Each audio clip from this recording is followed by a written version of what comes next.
Bonjour à tous et merci de nous retrouver en ce jeudi 26 mai 2022, jour férié dont on espère que vous profitez bien en suivant Matin Bonheur, émission au cours de laquelle aujourd'hui on va recevoir deux personnes.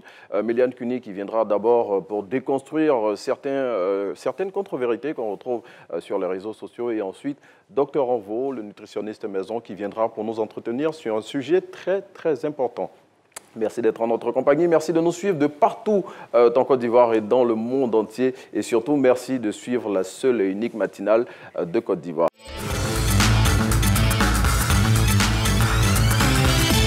Voilà, Méliane Cuny qui nous rejoint maintenant avec sa superbe robe verte à pois. Hein. Attention. Oh là là, non, il n'y a pas de risque. J'allais courir pour te rattraper. Méliane Cuny, bonjour. Bonjour. On s'assoit. Hein?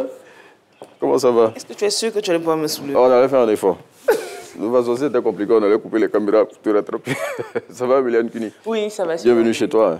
Merci. Merci d'être en notre compagnie et surtout merci de venir nous aider à rétablir la vérité sur certains sujets qui pullulent sur la toile. Et aujourd'hui, on va parler de 4 sujets. Oui. C'est bien cela. Déjà, pour commencer, je vois jus de courge et diabète. Bon, on a tellement de médecins sur Facebook, ça va dans tous les sens. On a la chance à Matin Bonheur d'avoir Docteur Envo, oui, avec qui on échange régulièrement. Heureusement. Donc je lui ai dit, ah docteur, est-ce que tu sais que le jus de courge guérit le diabète? Guérit du diabète. Il dit, ah bon? Bon, si lui ne sait pas, c'est que là, il y a problème. Dis-nous tout, Méliane Cuny. Donc, en fait, cette publication a été partagée plus de 40 000 fois sur les réseaux sociaux, disant qu'il faudrait utiliser le jus de courge pour lutter contre le diabète. Et le pire, c'est contre toutes les formes de diabète. C'est pas possible. On n'irait plus à l'hôpital, alors? Non, on n'a plus besoin d'aller à l'hôpital. On fait le jus de courge et puis c'est bon. Franchement, hein? Mais c'est faux. Et en plus, les courges sont sucrées. Oui. Donc bon. Comment est-ce que le sucre peut aider à lutter? Et cette publication a commencé depuis le 10 octobre 2020 et elle est sur les réseaux sociaux à tout moment.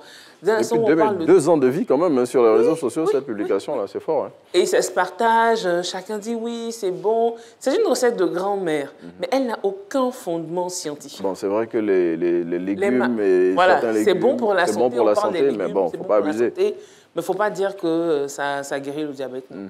C'est faux. Donc, il y a même des spécialistes qui ont été contactés. L'AFP a contacté des spécialistes pour avoir des informations. Et nous, on a la chance, on a Docteur Envo, avec qui on a échangé sur la thématique. Il dit, mais non, c'est pas possible.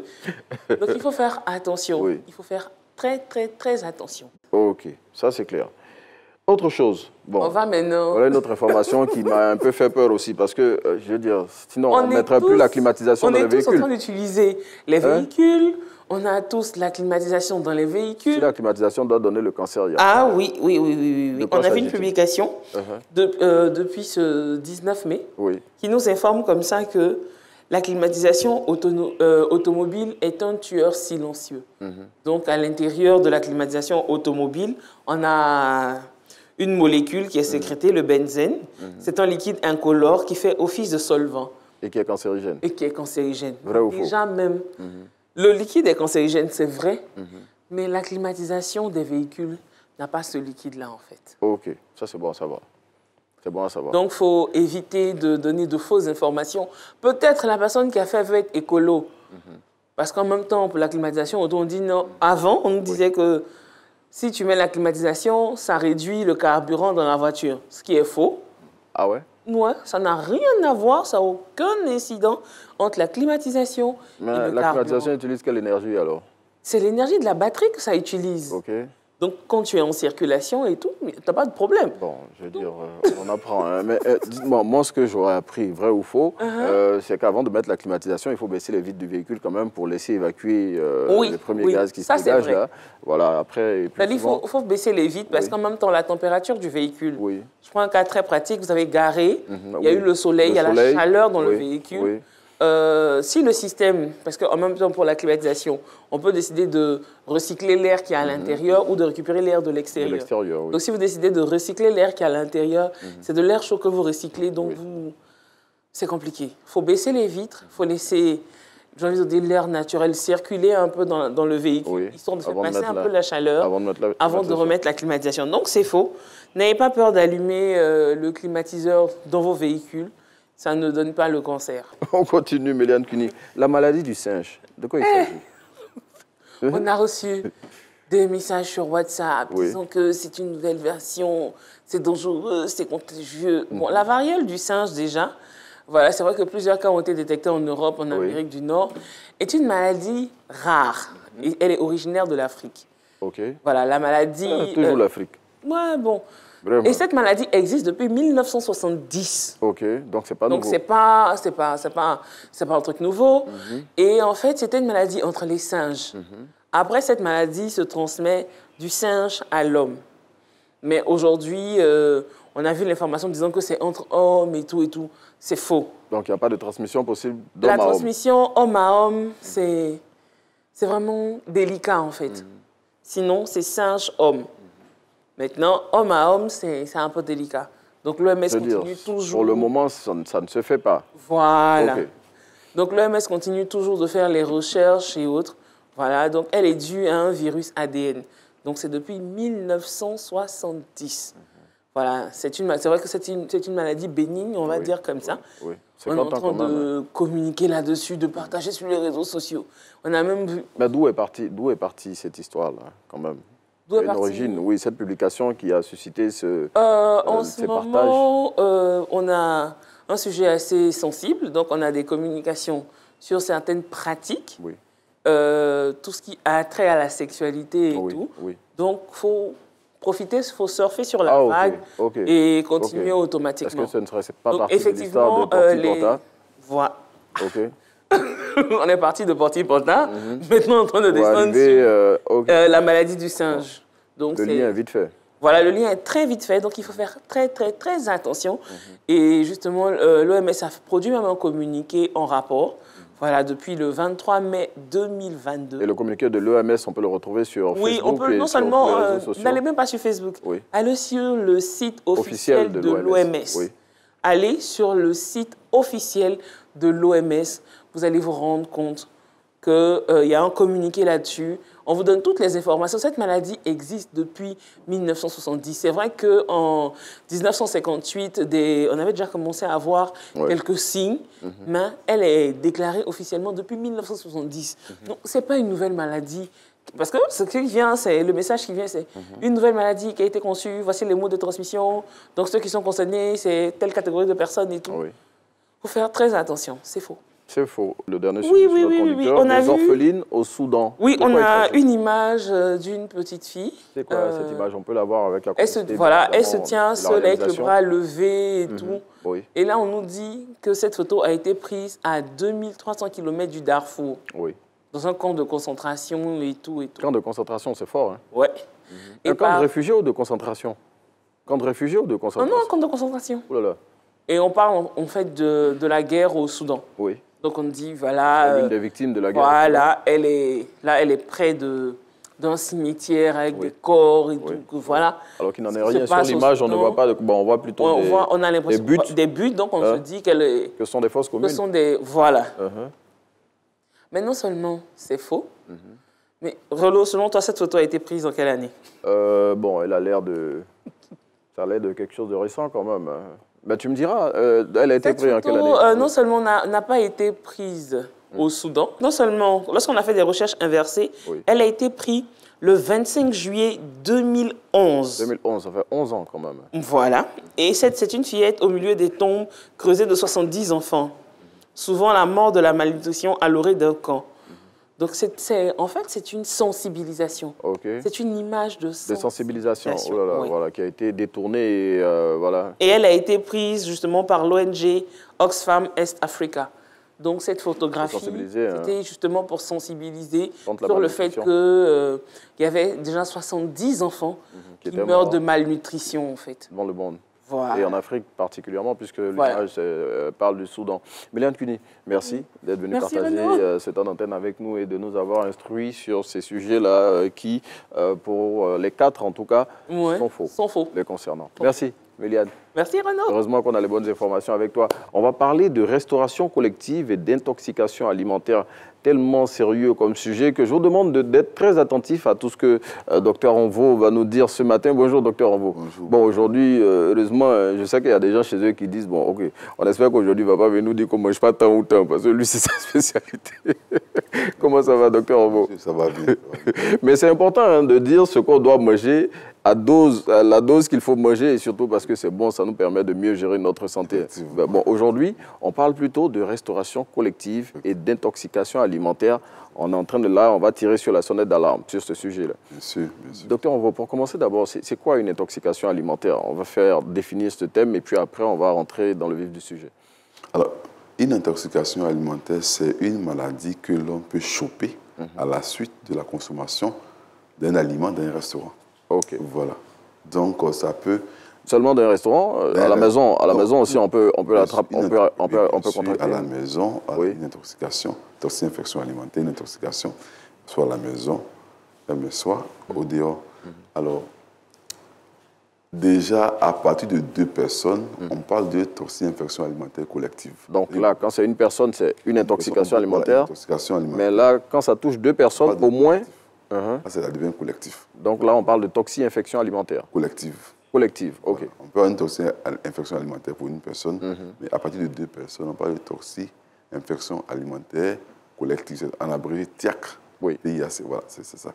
Alors, donc, ça peut avoir lieu à la maison, comme au dehors, soit dans une cantine, donc je veux dire les cantines scolaires, ou bien dans une cantine, les cantines d'une entreprise, comme dans les restaurants d'un hôtel, ou bien quand nous payons, par exemple, de ces aliments-là, ou bien le matin, lorsqu'on paye notre pain condiment. Effectivement, voilà. Donc, tous ces différents types de restauration font partie de ce qu'on appelle la restauration collective. Bon, docteur, vous avez touché un point qui me paraît très important à relever. Vous avez parlé de pain condiment. Bon, souvent, on se dit que certains sujets ne touchent pas des choses de notre quotidien, mais le pain condiment, tous les Ivoiriens en consomment. Bon, souvent, on voit les conditions dans lesquelles c'est fait. Est-ce que ces femmes-là, on ne devrait pas les recadrer parce que souvent, les conditions d'hygiène laissent à désirer? Alors, en fait, ça, à ce niveau, je pense que c'est le rôle souvent des mairies. Des mairies ou bien des agents de santé, de recadrer ces personnes. Parce que c'est vrai, nous sommes clients. Nous avons nos droits de regard sur ce que nous payons. Parce que, mine de rien, on ne nous l'offre pas, nous l'achetons. Nous l'achetons, oui. Donc, si nous avons des conseils à donner, c'est possible de donner des conseils. Vous n'allez pas permettre qu'une dame qui vous serve du pain sans que ses mains ne soient pas protégées, non. Ben, ce qu'on dit pour les vendeuses de pain condiment, c'est valable pour toutes les autres restauratrices aussi. Bien sûr, pas seulement pour les vendeuses de pain condiment, mais toutes celles qui vendent Vous pouvez aller dans une boulangerie et puis la dame, elle vous sert avec la main propre, c'est pas possible. Comme vous allez dans un restaurant, la dame qui vous sert, pendant qu'elle sert, elle est en train de parler sur votre plat. Donc la salive, la salive, effectivement. Voilà. Donc ça c'est chez la femme condiment, ça c'est dans l'informel. Maintenant, pour ceux qui sont bien constitués, voilà, il faudra que, même si c'est de l'informel que je disais, il faut que tout soit fait selon les normes. C'est-à-dire qu'on demande que, normalement, dans une restauration collective, dans un restaurant, ou bien dans les restaurants d'un hôtel, ou bien dans une cantine, il faut qu'il y ait... Dans tous les endroits où on mange. Et dans un de tous les endroits où 1-2 personnes mangent, il y a des exigences. Il y a des contrôles. Et je pense que ce que l'INSP essaie de faire, l'Institut national de santé publique. Bien sûr, essaie de faire. Mais il y a aussi, il y a des exigences. C'est-à-dire qu'on dit, vous voyez ce qui est écrit, que normalement, chaque 3 mois, on doit faire des prélèvements dans votre cantine. Des prélèvements microbiologiques. Et ces prélèvements microbiologiques, là, docteur Onvo, est-ce que c'est valable pour tous les espaces de restauration? Normalement, c'est ce qui doit être fait. Une fois que vous avez un restaurant, vous avez une cantine, parce que souvent, il peut y avoir une entreprise où il y a, par exemple, une entreprise extérieure qui vient faire le service. Voilà. Ou bien, par exemple, si nous sommes dans un hôpital, il y a des restaurants dans les hôpitaux. Il y a aussi, dans les CHU, donc, il y a un peu tout ceci. Donc, normalement, les tests disent que chaque 3 mois, il faut que il y ait des prélèvements microbiologiques. En tout cas, le service en charge de cela doit faire des prélèvements microbiologiques. Et présenter le résultat aux responsables de l'entreprise. C'est-à-dire qu'on vient avec, bien sûr, le matériel, on fait des prélèvements sur des assiettes, ou bien sur, par exemple, le plateau, ou bien dessus des légumes, et après, on vient rendre compte. On demande aussi qu'il faut que le personnel de l'entreprise soit, de la restauration, soit formé. Oui. Vous voyez, voilà, les thèses disent ceci. Dans une restauration collective, dans un restaurant, il faut d'abord qu'il y ait un gestionnaire formé en tant que gestionnaire d'un restaurant. Il faut qu'il y ait un cuisinier diplômé. Le reste, généralement, c'est la main-d'œuvre qu'on prend. Généralement, c'est la main-d'œuvre. Docteur Onvo, attendez, je vais vous interrompre sur ce point-là. Vous parlez d'établissements bien constitués. Bien constitués. Je vous prends le cas, par exemple, des établissements scolaires, où il y a plusieurs femmes qui vont dans la cour de l'établissement. Dans ce type de cas-là, comment ça se passe? Mais là, parfois, c'est dangereux. Je vous assure, en tant que nutritionniste, il y a plusieurs fois, nous passons devant l'école, il y a certains repas qu'on ne doit pas donner aux enfants. Que nous voyons devant, qu'on ne doit pas donner aux enfants. Non. Il y a certains aliments qu'on ne doit pas donner aux enfants. Bon. Que nous voyons devant les établissements scolaires. Mais, bon, nous n'avons pas été sollicités pour ça. Ou bien on ne dira pas que ce n'est pas notre rôle. Mais personne ne nous a sollicité. C'est ce que j'allais dire, docteur Onvo. Est-ce que votre rôle, ce n'est pas de tirer la sonnette d'alarme pour prévenir sur d'éventuels risques d'intoxication? Je pense que c'est le rôle de l'INSP. Maintenant, si l'INSP nous invite pour une expertise, on dira par exemple que devant les écoles, voici les dispositions qu'il faut prendre et voici ce type d'aliments qu'il faut éviter de donner aux enfants. Parce que chez eux, ces enfants, le poids, il est très petit.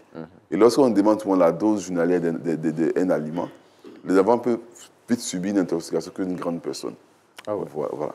Il y a certains aliments qu'il faut refuser de donner aux enfants, mais on trouve ça chez ces femmes qui vendent. Mais pour revenir un peu à la qualité de ce que nous vendons, oui.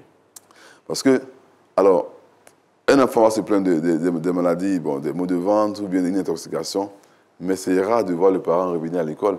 Oui, ça c'est clair. La femme, elle a fini de vendre les parties. Oui, voilà. Oui. L'enfant, il subit seul, il va à l'école, ses parents, ils vont aller à l'hôpital, aller se faire soigner. Mais on dit, on ne va jamais incriminer la femme qui vend devant l'école. Donc souvent, il y a des dispositions. Est-ce que quand la dame qui vient vendre, parce qu'il y a une autorisation que le directeur de l'école donne. Mais sur quelle base ces autorisations-là sont données? Là, c'est propre à eux. C'est ça. C'est-à-dire qu'il faut qu'il y ait des expertises, vérifier est-ce que cette personne est apte à vendre devant l'école, est-ce que cette personne, est-ce que les conditions d'hygiène sont réunies et tout ça? Et il y a lieu-même de faire, ces dames-là, avant la rentrée scolaire, on peut les réunir dans une salle et puis les former. Leur dire, voici les normes, voici comment il faut. Voilà, parce qu'il y a des choses que nous voyons, mais bon, comme c'est pas, on ne peut pas dire que on va crier sur tous les toits, sur toutes les femmes qui vendent. Non, mais si nous sommes invités dans un cadre bien précis, on pense qu'on peut donner des directives à ces dames-là. Il y a aussi des cadres où, souvent, il y a les cantines dans les écoles. Oui. Alors, souvent, ils demandent, la dame, ou bien ceux qui font la restauration dans les écoles, est-ce qu'ils ont une qualification? Et quel type de menu on donne aux enfants? Il y a ça. Donc, il y a plusieurs questions. Non, mais est-ce que les intoxications alimentaires, elles ne sont pas relatives au menu? C'est plutôt les conditions dans lesquelles la nourriture est préparée, conservée et ensuite servie. C'est ce qui peut être à la base des intoxications alimentaires. C'est vrai qu'il y a des cas d'intoxication alimentaire, mais la manière dont le repas est préparé aussi peut conduire aussi à une intoxication. Ah ouais. Effectivement. Une intoxication, ce n'est pas forcément microbiologique, mais une autre type d'intoxication qui peut avoir lieu. Donc, il y a lieu de contrôler ceux qui servent dans les cantines scolaires. Les contrôler comment? La mairie est là pour ça. C'est le rôle de la mairie. Et aussi maintenant, comme nous voyons, bientôt nous aurons un événement. Oui, la Cannes 2023. La Cannes 2023. C'est dès maintenant que nous devons commencer à recenser, à faire des formations. C'est-à-dire qu'à tous ceux qui vont servir dans la collectivité, c'est-à-dire que dans l'informel, comme dans le formel. Voilà, ceux qui dans le formel, ceux qui sont et normalement. Non, parce que c'est clair que pour cet événement-là, tous ceux qui viennent en Côte d'Ivoire, ils veulent goûter à un peu de tout. Effectivement. Alors, on a vu au Cameroun, pendant la CAN, il y a eu des cas d'intoxication alimentaire. Voilà, mais on ne souhaite pas. Il faudra que nous gardons un peu cette image de notre pays, notre beau pays. Voilà. Donc, il faudra dès maintenant commencer. Il faut que dès maintenant, les mairies invitent les spécialistes à recenser et aussi à former. Parce qu'il ne s'agit pas seulement de venir faire des contrôles dans un restaurant. Il faut former. Les tests disent qu'il faut faire la formation. Tout à l'heure, je disais par exemple que dans le cadre d'une cantine, il y a par exemple un chef cuisinier est diplômé, un gestionnaire diplômé, mais le reste, c'est la main d'œuvre souvent qu'on appelle, on appelle tout le monde pour venir faire le service. Ouais. Mais il faut que ces personnes soient mises à niveau. Voilà. Donc, il y a lieu dès maintenant de commencer ce travail pour ne pas que nous soyons surpris pendant les événements de la CAN. En tout cas, merci, Dr Envo, d'être venu nous parler des intoxications alimentaires. Et aujourd'hui, on parlait plutôt des toxi-infections alimentaires, dans les intoxications alimentaires qui concernent plusieurs personnes et qui souvent sont intoxiquées dans le cadre de restauration collective. Oui, quelqu'un qui a pris son argent, qui a payé une nourriture et puis après, à la suite, il est tombé malade. Voilà, c'est difficile. C'est comme par exemple, je dis, excusez-moi, une seule minute, une fois, il y a eu 2 plateaux, un immeuble qui s'est effondré. Et il disait comme ça que moi, si je suis celui qui doit faire le contrôle, même celui qui a coupé les briques, on va le poursuivre. Ah oui. Oh, docteur Envo, lui, c'est la radicalité. Merci, docteur Envo, d'être venu partager ce moment avec nous et merci pour toutes ces informations. Docteur Envo, qu'on va retrouver avec grand plaisir le jeudi prochain dans Matin Bonheur pour d'autres sujets tout aussi intéressants. On continue le déroulé de notre programme et c'est sur cette note que nous allons chuter maintenant, c'est Matin Express.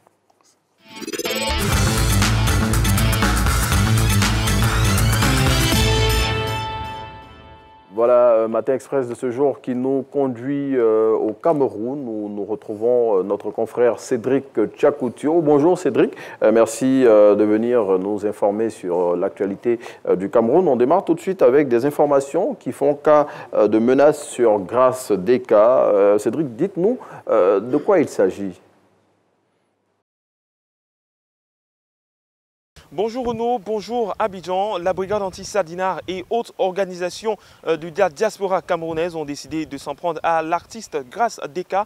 On parle de l'association Bobby Tanap et l'association Les Amazones qui ont décidé de boycotter sa tournée européenne qui a débuté depuis le 13 mai 2022. Ces activistes hostiles au pouvoir de Yaoundé lui reprochent parce qu'elle est trop près du pouvoir en place, le RDPC. Et donc un boycott est appelé à ce que cet artiste-là ne puisse puis passer son concert du côté de l'Europe. Voilà, autre sujet, Cédric, il est relatif au monument aux patriotes qui, à peine inauguré, vous nous dites, il sert déjà de point de chute à des conducteurs imprudents. En effet, Renaud, la grille autour du monument inauguré par Célestine Ketcha-Cortez au carrefour du service de Premier ministre a reçu son premier choc. Il s'agit d'un camion qui a percuté la grille, créant ainsi une grosse ouverture. Pour l'heure, les causes de ce choc ne sont pas encore connues. Mais quoi qu'il en soit, le monument « J'aime mon pays, le Cameroun » n'a rien et donc continue d'exister à ce jour.